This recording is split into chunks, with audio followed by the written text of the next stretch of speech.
Assalamualaikum warahmatullahi wabarakatuh.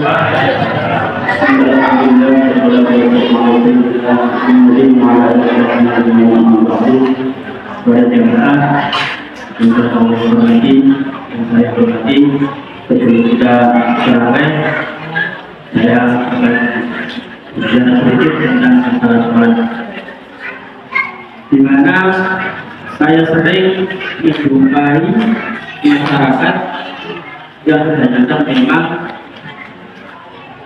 tidak tahu di mana sebenarnya sholat yang benar itu. Saya sering menjumpai masyarakat yang pada saat sholat mulutnya itu diam tanpa bergerak.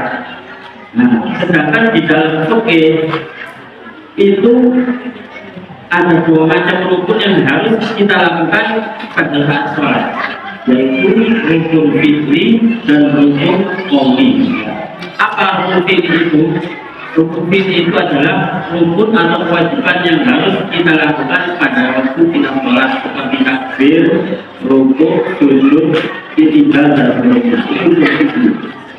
Tapi kalau rukun qauli adalah rukun yang harus kita lakukan dengan mengeluarkan suara.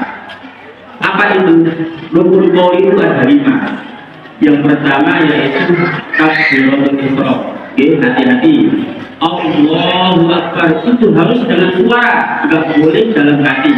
Harus kedengaran dengan telinga sendiri. Qaul dengan ucapan. Nggak boleh ini aja, tapi tanpa suara nggak boleh. Nggak sah sholat Anda. Rukun qauli. Yang kedua, rukun qauli itu membaca Fatihah. Harus kedengaran dengan telinganya sendiri. Banyak masyarakat itu yang sholat itu diam aja, baca dalam hati. Ya nggak sah sholatnya. Harus mengucapkan kedengaran telinganya sendiri, telinganya sendiri. Nah, bagaimana membacanya?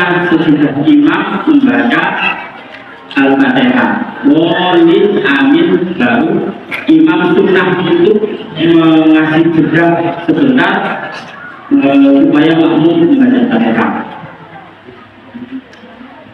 Yang ketiga, rukun qauli yang harus kita ucapkan, yang tidak boleh kita batin ya. Pertama takbiratul ihram, surat Fatihah. Yang ketiga, tahiyat tasyahud, at-tahiyatul mubarakatuh, sholawatut thayyibatun lillahi. Itu nggak harus dalam hati, harus kita ucapkan dengan lisan kita, harus kedengaran dengan telinga kita sendiri. Kalau keras-keras ya kasihan temannya yang sebelah, kita merasa terganggu. Pokoknya harus kita ucapkan, nggak boleh dalam hati. Kalau kita tahiyat tapi kita suara kita nggak keluar, otomatis suara kita nggak sah. Itu terjadi.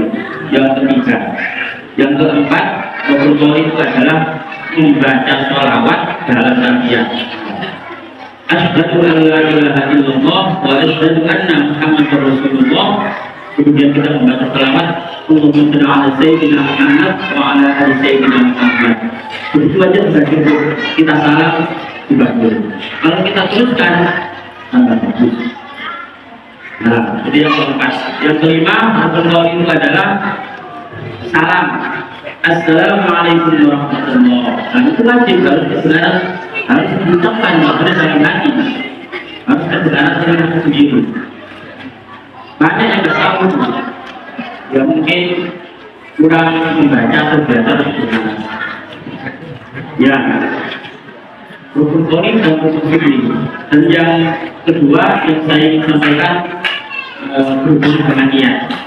Usolli fardhul isya'i nawaitu shoma ghasitan azali. Nah, itu apa namanya? Niat. Bukan, itu bukan niat, itu lafaznya niat. Niat itu letaknya dalam hati. Ya, kita ulangi, niat itu letaknya dalam hati.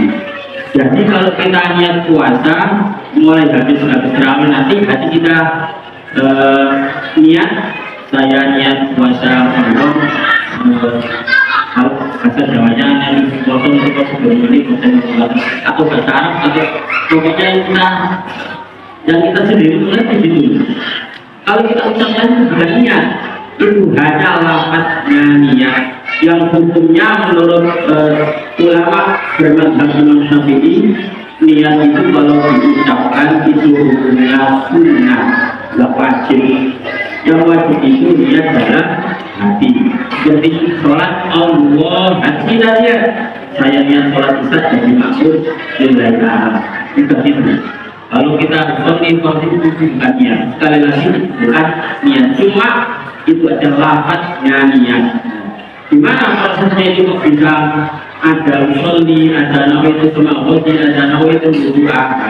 Itu merupakan kalau ulama bermadzhab Syafi'i diambil dari pada waktu Nabi Muhammad SAW karena beliau meniatkan haji dan umroh dengan jahar, dengan keras. Labbaik Allahumma umratan hajjan, kata Nabi.